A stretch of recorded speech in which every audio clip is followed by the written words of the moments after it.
Hey,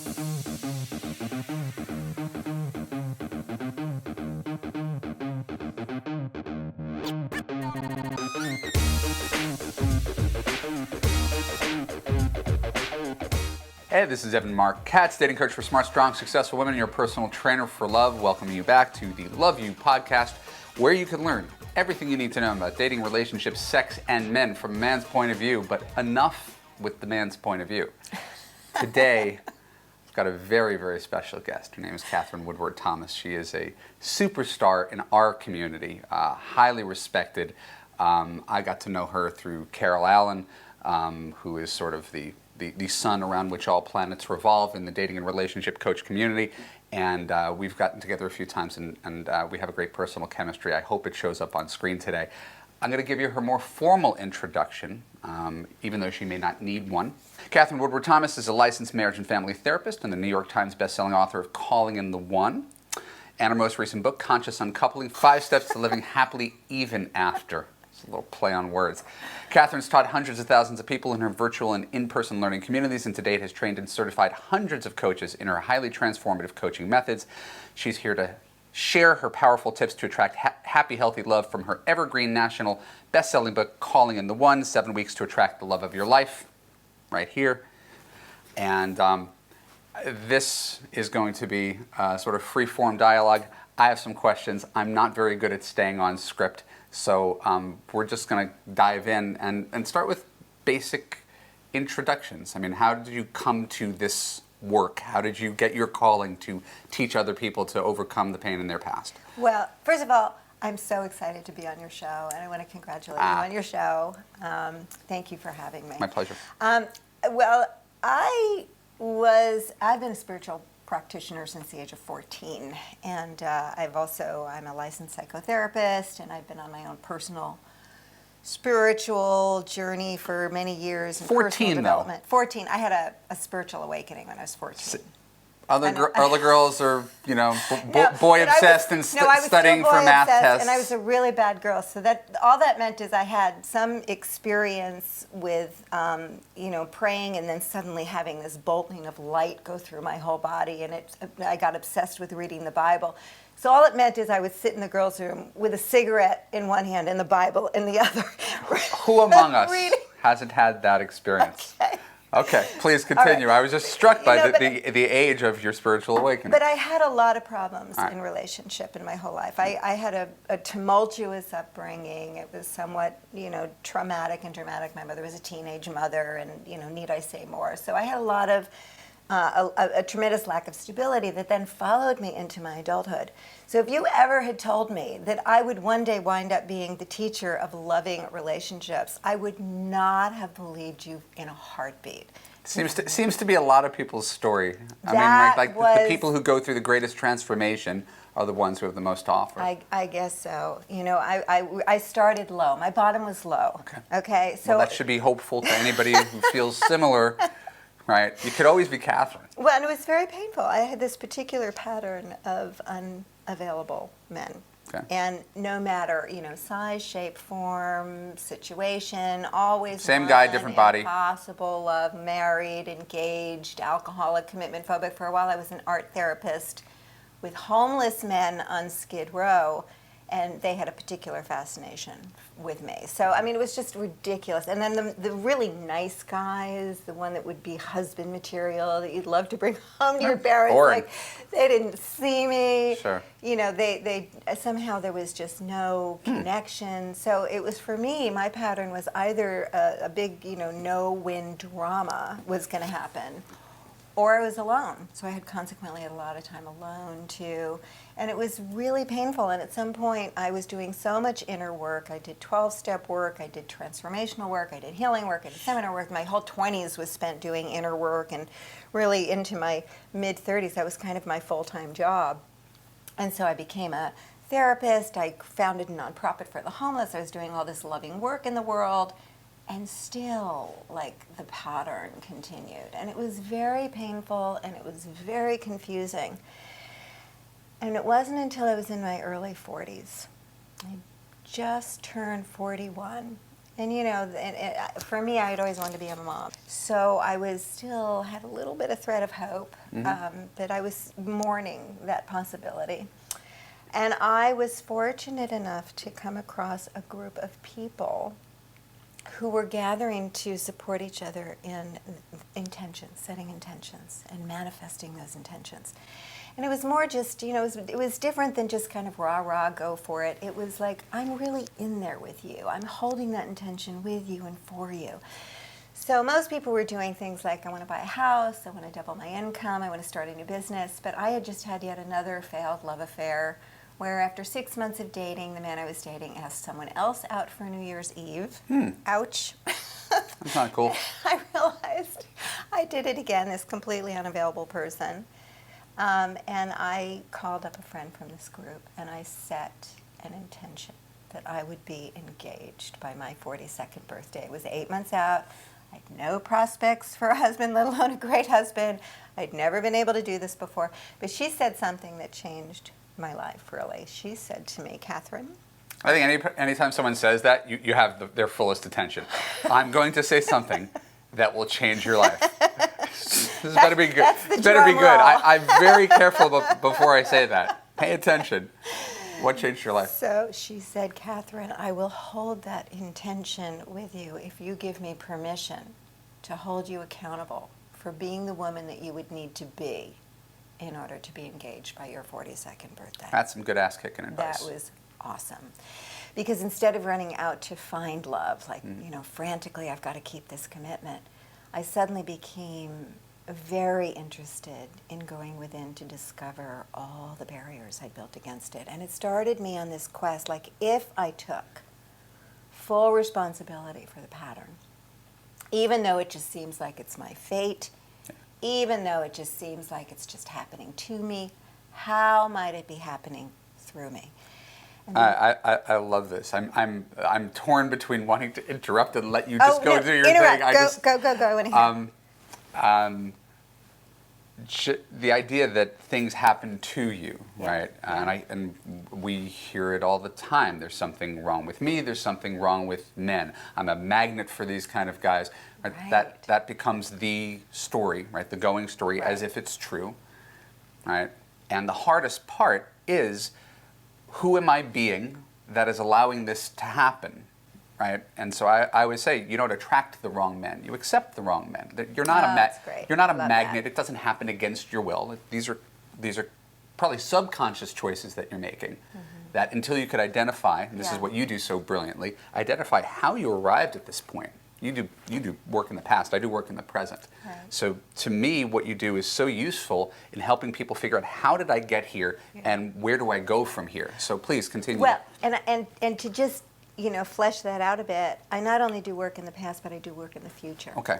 Because, and I think a lot of us are trying to figure out our internal obstacles to love by going back to the past, and we get stuck in the analysis.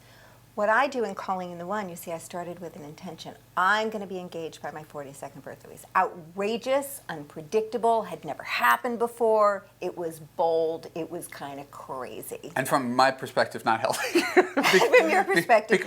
Because it's important to have the intention to find love. To get a ring on your finger in less than a year, usually, my last podcast is why you should wait at least 2 years to get married. Well, I agree with you now. I love the idea I of taking definitely bold agree with action, you. but I'm all for slow and steady. And the women who are 41 and want to have a baby understand the urgency. Okay. There are many of my clients. No. I get it. It's just No, and the other thing I want to say about that is that the only way that one should do that is if you're not really fixated on the date. It's something to put in place because it creates an urgency to do your own work. Like, okay, I've got this game on. It means like, wow, if I was really going to backtrack it, like I'm going to be engaged to a great guy in 8 months, I have some work to do. Right? And it needs to happen 5 minutes ago. So we're looking for that kind of being on the edge of your own development, like leaning in, efforting it, making it a priority. So, of course, that began this inquiry. And every day I would start just sitting on my meditation cushion. And meditation for me at the time was just simply getting still and listening, moving into a place of listening. Maybe I would do some writing and reflections, or I'd ask life a question, and I'd really attempt to sit in the quietness and stillness and listen for the answer. So, which is a different form of, like, traditional TM meditation or something. But it was more like a contemplative meditation. So I would ask the question, like, what would I need to give up? And this is based on Michael Beckwith's work. He created a process called the visioning process, and I had heard about it. So I would sit in the morning. I'd say, what would I need to let go of in order to become the person I'd need to be, to have that happen? What would I need to begin to cultivate and to become in order to meet that date with destiny? And the thing that I have discovered is that we can be very, very savvy and sophisticated psychologically and spiritually, but until we ask the questions and know even what questions to ask, we will just stay in our little maze going round and round and round. But the moment we actually sincerely ask life, please show me, I'm willing, then all sorts of things will start to happen. I love that. And we're going to take a short break, and we're going to be back to hear exactly what questions we're asking. Okay. Right? I don't want to give away everything that's in here, but I want to go a little bit deeper. Oh, there's a lot in there. You can't give it away. I don't doubt it. I have to sit here 20 hours. But we're going to come back after this with some more Love You podcast with Katherine Woodward Thomas.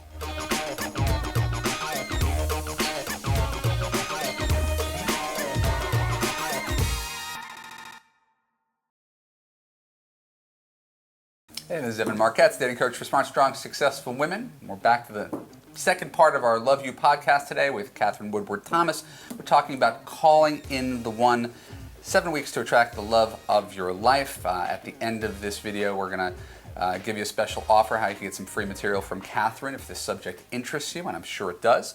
And we were talking about the meat of this, right? We got to how we got to wanting to be a creator and healing what's inside you that's been preventing you from finding love.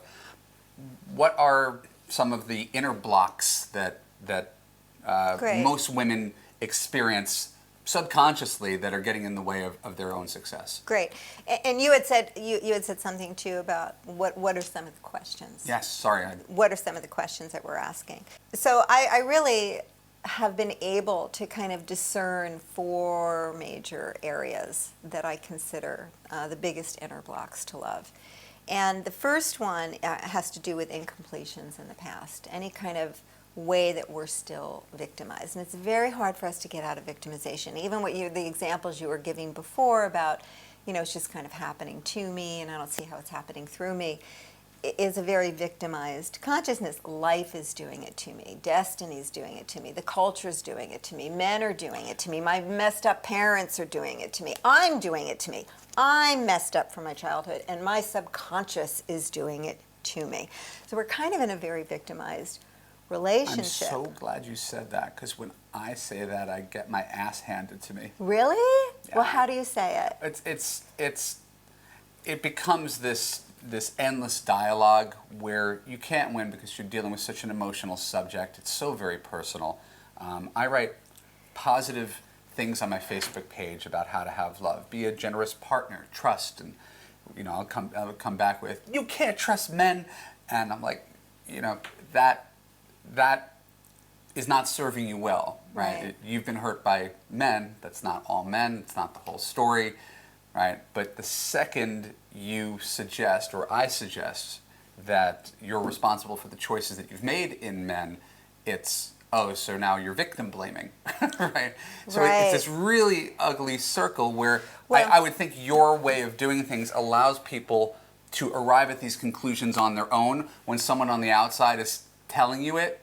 Well, you know what it is? You have to create for people, and we all have to do this together. We have to understand, because it's never easy to call ourselves out on victimized thinking and victimized ways of being. And no one wants to see themselves in that light. But we all want power, and we all want the power to have a different future than our past. Okay. And particularly those who've had really toxic upbringings. And there's not a lot of hope that people have. People can get really stuck in the story, and then there's a lot of evidence for the story, and it feels like it's happening to you rather than through you. And so I really try and remind us all that the place where you have command over your destiny and where you can take back your story and you can create an experience of happy, healthy love no matter what your experience is in the past, that's directly correlated to your willingness to understand how that story has been happening through your own consciousness and be able to shift. So there's like an interest, right? There's an interest in leaning into power and self-responsibility. And I like to tell people that you're not wrong. You're not wrong and you're not at fault for what happened to you. And there might be other people who are, were totally wrong. But we are, as adults now, responsible for our own evolution. I find this heartening, the way, my interview with Rhonda went, because I'm talking about people who are friends of mine, but I'm not deeply or intimately familiar with their work. I just know that they're mega successful at what they do. They transform lots of lives. Yeah, we hang out and have a glass of wine at the holidays together. But it's so heartening to see how much of an overlap there is between what you do, and I'm not a spiritual person, right? But what you said completely echoes everything that I do, and for me, you're trained. I'm just a made-up guy who's been making this up for 14 years. It's very validating to hear that you're saying some of the same things that I say. It's really, this is where we are collectively in our development, is this kind of command over our own consciousness so that we're no longer victimized by that which is unconscious. Carl Jung once said that which remains unconscious occurs in our lives as fate. And so we want to become conscious of ourselves. Now, the ways that things are happening through us are very subtle, and this is why it's been hard to see. So, for example, I'll show one of the things, and that's one of the things I've really, since the book came out in 2004, I've been able to really develop it, and this is through working with thousands and thousands of people now. Sure, it helps you hone your own material. This is what we've gotten very masterful at. So there's to really break down when you have a story from your childhood, like I am alone, men always leave, and I can never get what I keep hearing one, I'm not good enough. I hear that a lot. That's a really big one. I'm not good enough. Other people don't really value me. So what happens? So let's take that one. Other people don't really value me, so I have to work really hard to keep proving my value. Well, what happens when somebody's constantly giving, over-giving, putting you first before themselves, people-pleasing to try and trip over themselves to impress you? Put you up on a pedestal. As you start to devalue them, it literally evokes the mirroring that then validates the story. And so we're all doing that, and that's how we're trapped in the story. And a lot of people also will think, oh, I keep marrying my mother, I keep going out with my critical father, Well, it's not really that. It's that you yourself have developed a relationship that's mirroring that toxic dynamic, where you're self-critical, where you're not self-encouraging, where you self-abandon. And then, relationships with others can never be any better than our relationship with ourselves. And so even before, where you said... write that down. I'm going to stop. Relationships with others. I wanted to, you took my pen. But the things that I want to write down, there was the one about things that happen to me or rather than through me. That was a thing that I was like, I got to remember that when the segment's over.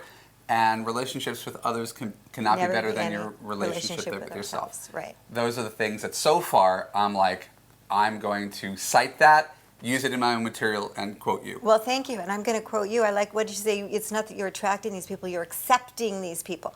And then I was going to add to that, and it's also that you're training them. So you might, sometimes if we have really... You show people how to treat you.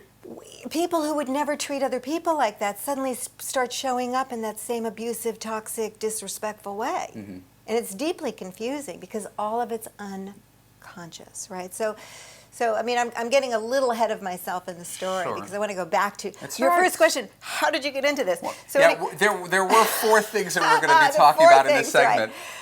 Right. Okay. We're going to get there. I promise. You're going to get everything, the whole story. So, but one of the things that I'm really proud of is one of those 4 things is the core love identity.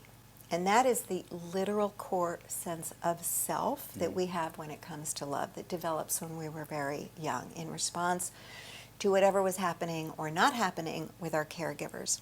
Does this have anything to do with attachment theory and it does, being secure from a young age? I'm really interested in the consciousness of attachment theory. I've been doing a lot of research on it now and developing some ideas based on the Calling in the One work, because the Calling in the One work is very adept now. We've gone into being able to really accurately name a lot of these beliefs. We know we're all savvy people. Anyone here listening to us with us today is savvy. They kind of know their issues. They know they're codependent. They know they have self-esteem issues or intimacy issues. But I find that when it lives in the vague land of issues, you really don't have access to do much other than very slow and steady progress. What's going to create like a true awakening, where you all of a sudden see the possibility of a very different future than anything you've ever had before, is when you awaken to the truth. And you're able to, number one, name the matrix of beliefs. And I said before, I am alone. Men always leave. I can never get what my needs met. All limiting beliefs. All limiting beliefs that are all one part of a story, right? It's a sophisticated story. Beliefs about others, beliefs about myself, others in life. And beliefs might as well be facts as they're We processed in are our brain. so overly identified with our feelings and our thoughts. Yes, we think if they think they're true as this yes, table in front of us. That's right. God made the mountains, God made the sun, and God made me to always be alone and just be of service to other people. Yeah. Right, that's the story.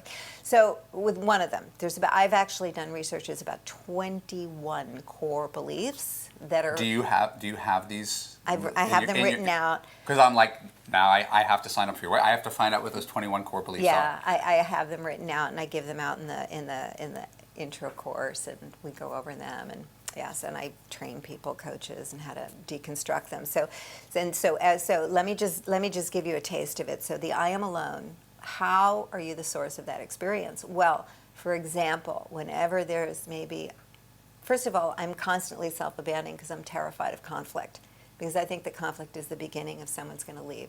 So then I'm creating that dynamic inside myself. I'm leaving myself alone. I'm putting someone else's feelings and needs before my own. I'm abandoning my own perspectives.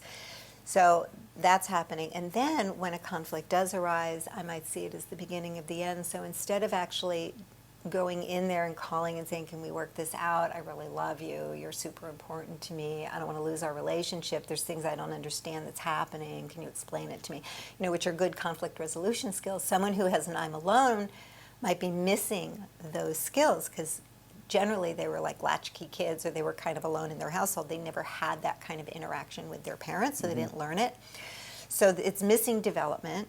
And instead, what they'll do is they'll just assume, like the truth, oh, he's getting ready to leave, so I am going to do a preemptive strike and start to kind of signal him that I'm not really interested. I'm going to distance. In the attached book, they call it protest behavior. I'm going to react to what I think you're going to do. Right. Right. And it becomes that's the self-fulfilling prophecy. Exactly. And so it's really hard to untangle it. It's anxious women, avoidant men, and replaying that same old script, right, based on those fears. The attachment consciousness for someone who's love avoidant is generally there's some way that I'm not valuable. Mm-hmm.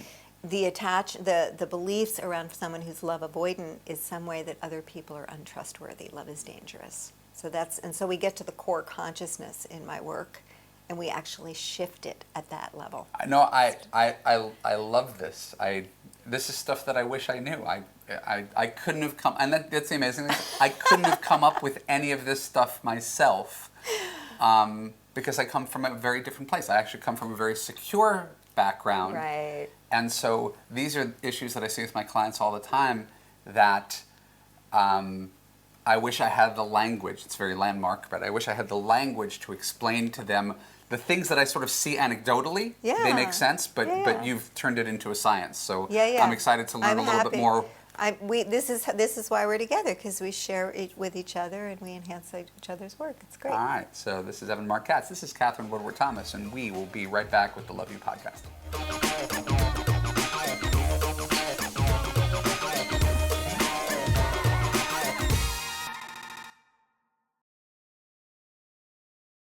This is Marc Katz, dating coach for smart, strong, successful women. I'm back here on the Love You Podcast with Katherine Woodward Thomas, author of Calling in the One, Conscious Uncoupling.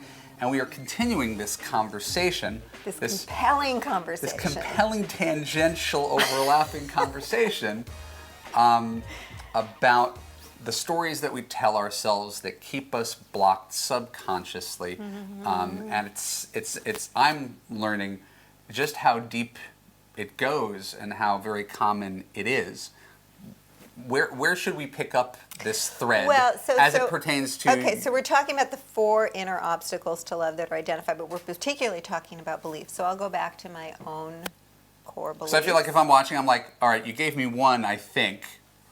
Core beliefs. All right.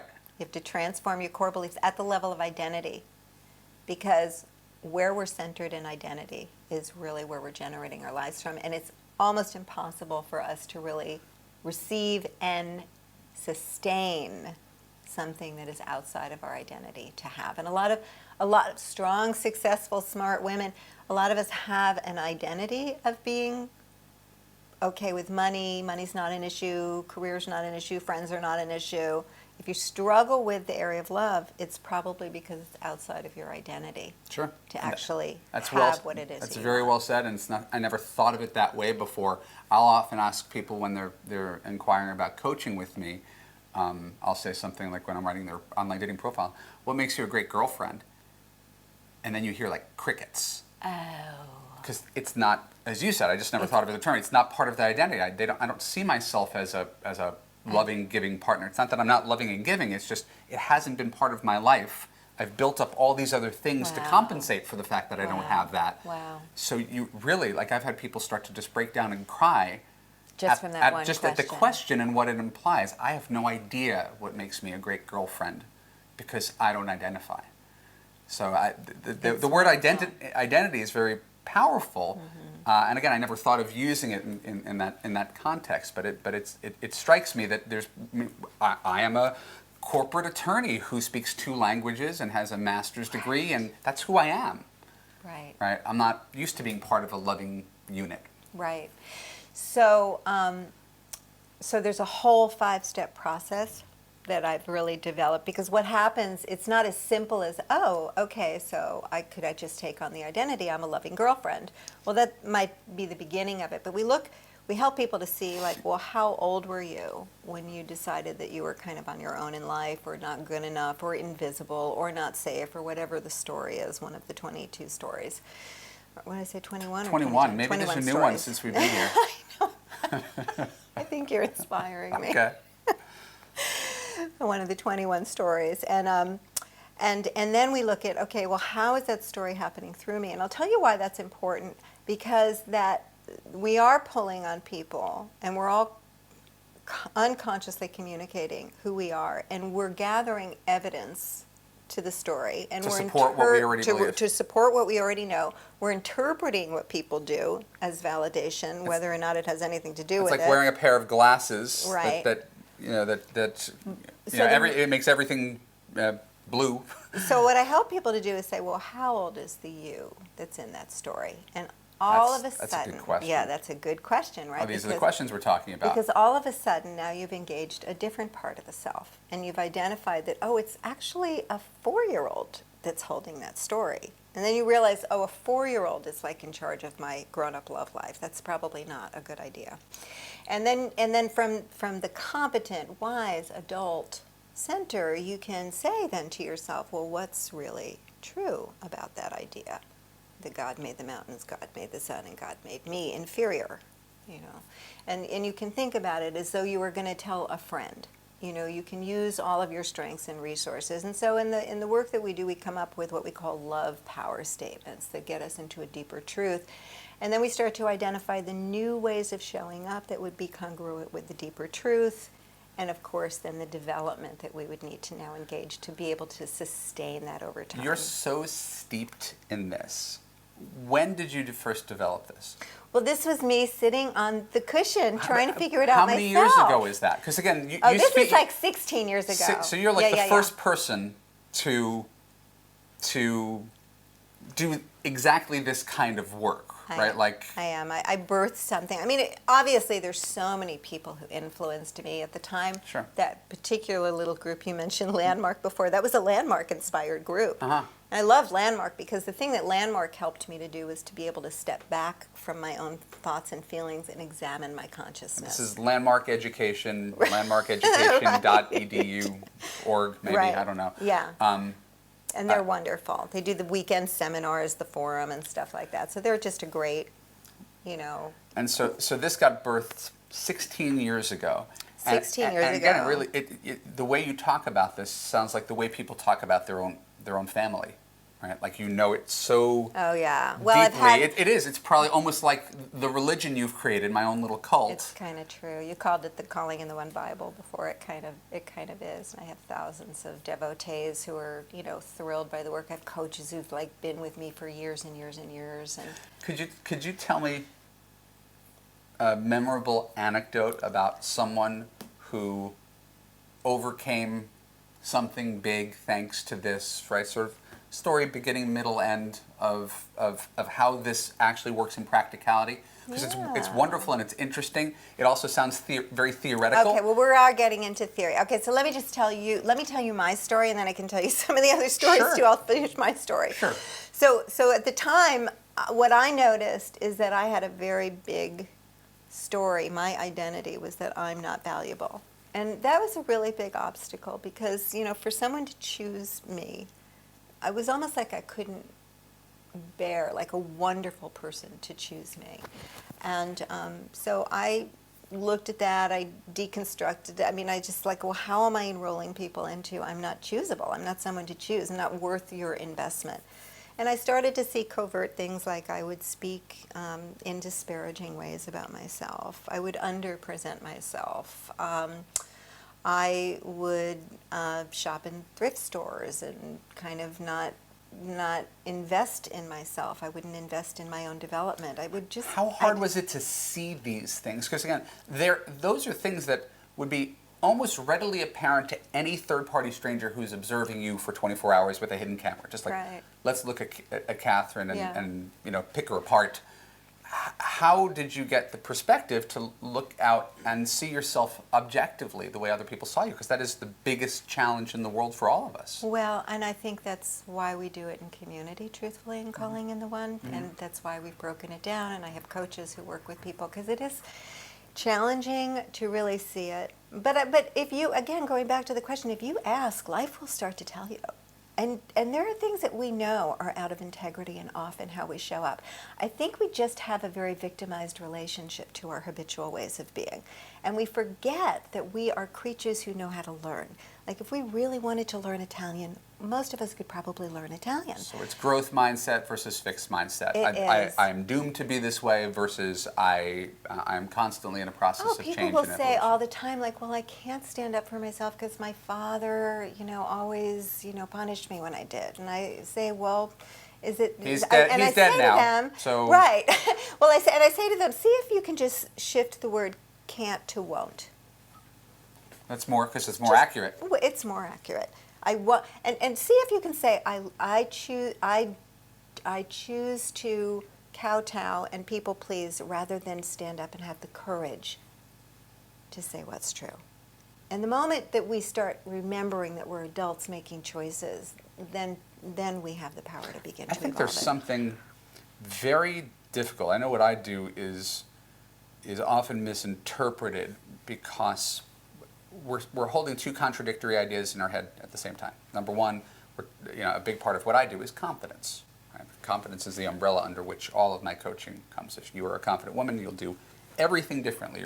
You'll write a clever text to someone differently. You'll show up in the bedroom differently. Right. You'll communicate with your partner differently. Like the confidence, right, from the inside out, knowing how to speak your mind and having healthy boundaries without freaking out, without making someone wrong, is important. Great. And then on the other side, pushing back from that is humility. Right. Right? Because you have people who are underconfident and who are always steamrolled in relationships. And then you have people who are so arrogant that they can't even admit that they're wrong and it's everybody else's faults. Right? And they don't have the humility to realize, hey, someone has to put up with your faults too.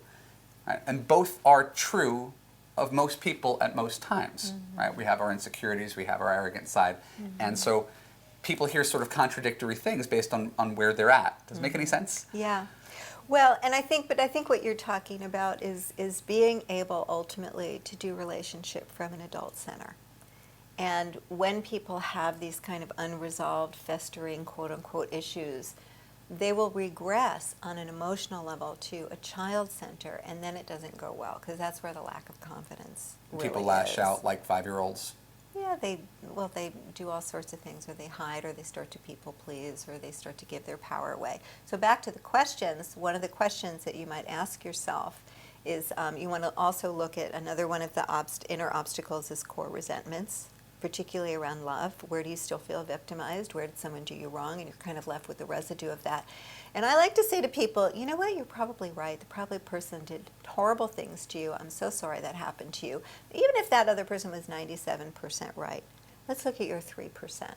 Because your 3% is where you're going to be able to graduate from this pattern, and you're going to be able to trust yourself to love and be loved moving forward. If you don't get your 3%, you just stay in a victimized perspective, then you are never going to really be able to trust yourself, because on some level you'll know that you're liable to do it again. So the question to ask yourself when you're stuck with a resentment, where did I give my power away? With that, we're going to take a break. We're going to come back for the final segment with Katherine Woodward Thomas here on the Love You podcast. Really digging on this. I hope you are too.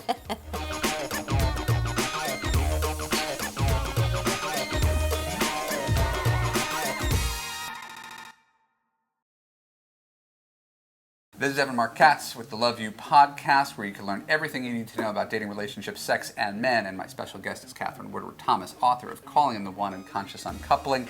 And we have our non-linear storytelling where I can't help but to interrupt sometimes. But the important part for our last segment is that she finished her story. Just finish the story. Finish the story about... Okay, so the other one of the other ones, now it's the two inner obstacles. The other one that I looked at was old agreements, right? So if I don't know what that means. Okay, so we make decisions all through our lives. I'm never going to do this again. I'm going to do that. We make up these rules. We make up these rules, and part of the rules are kind of verbalized things we say out loud, like, you are the great love of my life, or if we've taken a marital vow, we've stood before God and before our friends in the church. And how can we walk that back? Exactly. So, like, one woman I met had been divorced for 10 years, hadn't had a date, gorgeous woman, was confused, and we tracked it back to she was still keeping her wedding vows. Got it. He'd gone on, he was married, he had 2 kids with somebody, but she was faithful. So we make these agreements. I myself discovered this because I had a boyfriend all through high school, and he didn't want me to go to college because he went into his family's business, and the whole thing blew up when I was 18. But it was very heart-wrenching. And in a moment of passion, it was very Romeo. It was tragic. And in a moment of passion, I said to him, okay, well, we can't be together now, but when we're in our 60s and we've made all our choices in life, let's come back together and we'll marry then. Of course, he went on to marry somebody else the following year, but I was still inside of that agreement. I was waiting. And I dreamt about him for 20 years. And so it wasn't a conscious agreement I was keeping. It's very powerful. But these agreements, I'll never love anyone more than I love my father. I'm the smart one. My sister's the beautiful one. All of these kinds of, or to ourselves, I'm never going to let myself get hurt that way again. Sure. They serve as intentions in our lives. So I had to actually bring this man into meditation because he was still married. He had kids. I didn't want to call him. I hadn't talked to him in over 20 years. But I brought him into meditation. I had a conversation with him, soul to soul. Whether it was real or not was not important to me. I wanted to shift it inside myself. And I was able to thank him. I shed a few tears, and at the end of it, I was done, and I felt liberated, and I stopped dreaming about him. The interesting thing about that story is I saw him about maybe 8 years later. Mm-hmm. I didn't see him. I had a phone conversation with him. It was a very tearful reunion, and he told me that he confessed that he had dreamt about me for 20 years too. I said, when did the dream stop? He said, about 8 years ago.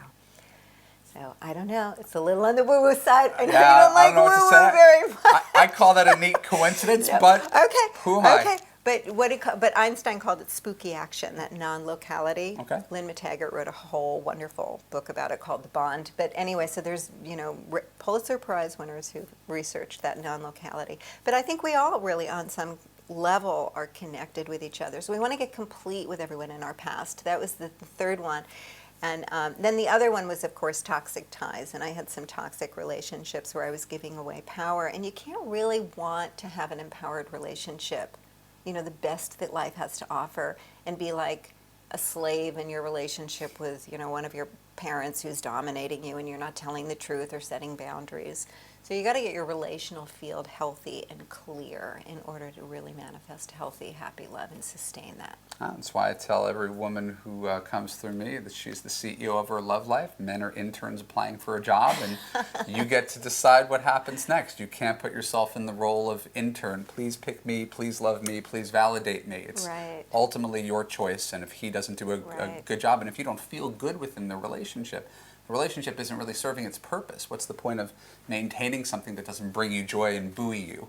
Mm-hmm. And I think that's what people settle for. They don't think they can do better. And so I guess this is what love is. It's just a lot of work. And I'm a big believer in the easy relationship where every time you see someone, they bring joy into your life. And if they're not bringing joy into your life, you should probably not be seeing that person. Thank you for standing for that. I love that. I'm with you 100%. I'm very, very lucky. I made a lot of mistakes before I ended up doing this job, like all of us, and sort of ended up reverse engineering. Hey, what did I do wrong? How did I get here? And I have a very happy marriage, and it's important.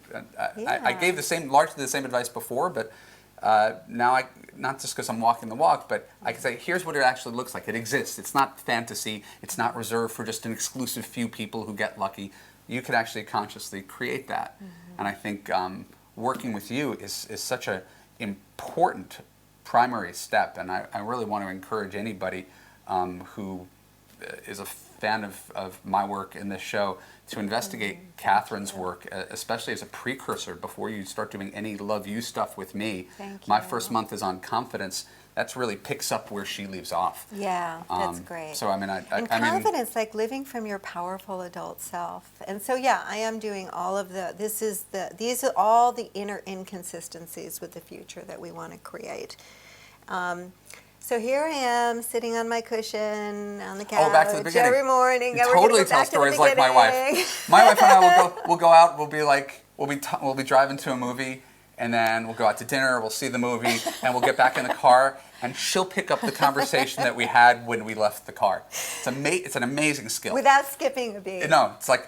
No, you got it. We're back to the first question. We're back. How did you get into doing this? Okay. Right? All right. Okay, so we're back to the first question. So how I got into doing it. So I'm doing this for myself. And then I'm doing also silly things. Like I get off my cushion one day and I notice that all the artwork on my walls in my home are all these like beautiful, noble-looking women staring off into space, all alone in the world, doing service to the world. Sure. So I put all the girls down off the wall, put them in the closet, went and bought Chagall prints of, goats and violins and married people floating in the air.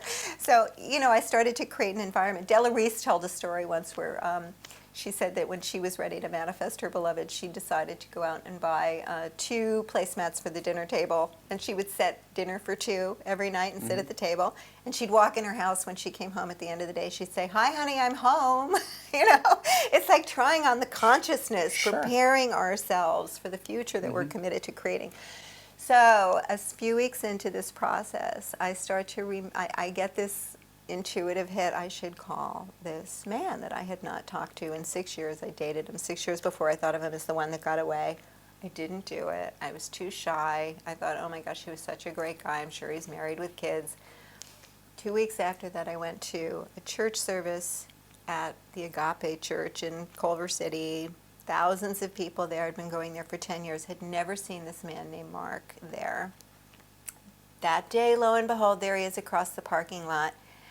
And again, I have a shy attack. I turn away and I don't go and speak to him. And by the time I gather my courage, he's gone. And I say to myself that thing that we all say when we lack courage, it wasn't meant to be, right?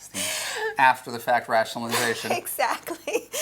A couple of weeks after that, I'm complaining to a friend, he's not here. My birthday's coming up soon. Where is he? I haven't even met the guy yet. And she convinces me to get on the internet. Now, this is 16 years ago. I was there, but I get it. Nobody had their picture on the internet. People just had like little fake names, 2 hearts beating as one, you know. Sure. That was their signature, but and all you knew about them is the city they lived in, and then whatever they chose to tell you. So I didn't want to do it. It was like still weird to me back then, but I was coachable. So I got on this site. There are 250,000 people on the site. I put in some stats, 80 potential partners come up. I respond to 1 man only, and he writes me back the next day, and his name is in parentheses next to his email address, and it's Marc, the man I dated 6 years earlier. Pretty neat. And Marc and I were... One would say that might be serendipitous. I love that skeptical mind. But Yes, one could say. But you know what Goethe says, that the moment that one is committed, all manner of assistance, which have been, you know, would have been completely unforeseen, begin to arise in one's favor. And that's just a principle in the universe. And I like to think that people can create their own luck by taking certain action, right? You make it happen. Yes. So, you know, I'm not an anti-law of attraction guy. I'm saying all those positive intentions plus action steps is going to get you to your destination. The book came out in 2004, and there's a lot more sophistication in the whole conversation about law of attraction. It's not just about, you know, feel it and it will come. I think there's a certain co-creativity that happens where, you know, where God is not really in the parent position, God, please give me a husband, but God is more in the co-creator position. Like, this shall be so, and who would I need to be, and how would I need to be showing up to cause it to be so? And with that kind of commitment and fortitude, something really begins to happen. Well, I'm very grateful to have been witness to all this deep, meaningful brilliance that you're sharing with the world. Thank you. I've learned a lot today, not just about your work, but about you. So thank you for sharing that with me. And I want to give you the opportunity to tell our listeners here at the Love You podcast where they can get more of you and more of this stuff, this transformative stuff that's going to help them feel better and find the love of their life. Great. Well, if you go to callingintheone.com. There's a link down below if you're watching this on YouTube. Callingintheone.com, you will find a free 75-minute seminar that will really take you deeply through these 4 inner obstacles to love and get you all lined up to be able to create that miracle of love in your life. There we go. I'm so glad I'm interviewing friends of mine who are so smart. And that it's not just me doing all the yapping all the time. So this is great for the evolution of this podcast and for everybody who took the time to make it through what is essentially almost a full hour of content. So thank you for being here, especially on such short notice. You were dropping off your daughter at school and rushed up here and made yourself look all pretty for me. So I want to thank Katherine for being here. I want to thank you for listening. My name is Marc Katz. This is the Love You podcast, and we will be back next week. I don't think I figured out what my next topic is, so let's just sit tight, but tune in next Wednesday, and I will be back with something really juicy for you, I promise. Talk to you soon.